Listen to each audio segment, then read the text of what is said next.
Life comes from the heartbeat. 2.5 to 3 billion times heart beating in our life. Busy lifestyle influence the risk of heart disease. It would be a serious problem that we should more concern. This is Courtney, the PhD of Population Health in UWA. Typical day, I would normally sit at my computer, do a whole bunch of statistics to try and understand what's happening with our cardiovascular conditions. Atrial fibrillation is also a condition that is, not a lot is known about it at the moment. So we know a bit, but we don't really know what's happening within the population. So it's quite interesting to look at. Atrial fibrillation also influences a whole bunch of other cardiovascular conditions. In a normal situation, the right atrium sends the signals to the ventricular. Through the shrink of them, our heart can have the regular beating. For the atrial fibrillation, there are lots of messy signals in the atrium, so it will cause the atrium to have the irregular beating.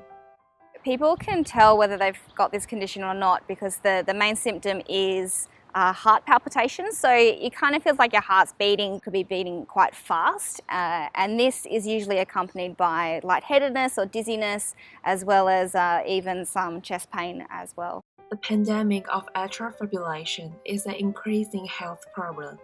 With the colorful lifestyle of the modern generation, whether it affects the heart healthy.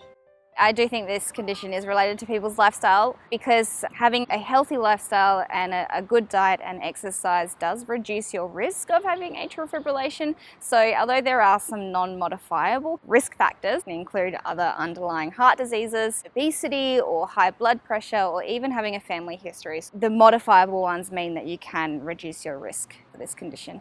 Coffee is an interesting one. So coffee can increase your risk in a short term, but interesting over the long term, coffee actually decreases your risk of a lot of cardiovascular conditions.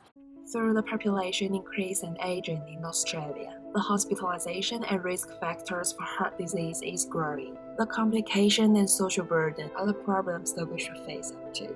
So atrial fibrillation can cause a wide variety of conditions, and the main ones include heart failure and stroke. Those are your two major conditions if you have AF, but atrial fibrillation can also increase your risk of cognitive decline as well as dementia.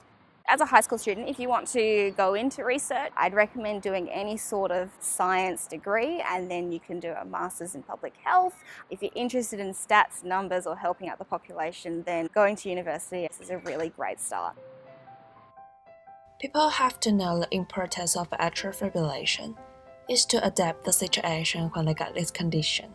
The risk factors and the consequences are the things that we cannot ignore. If you have this condition, have good habit, then go to see the doctor. Heart for life as the water for fish. A good health body, a better life.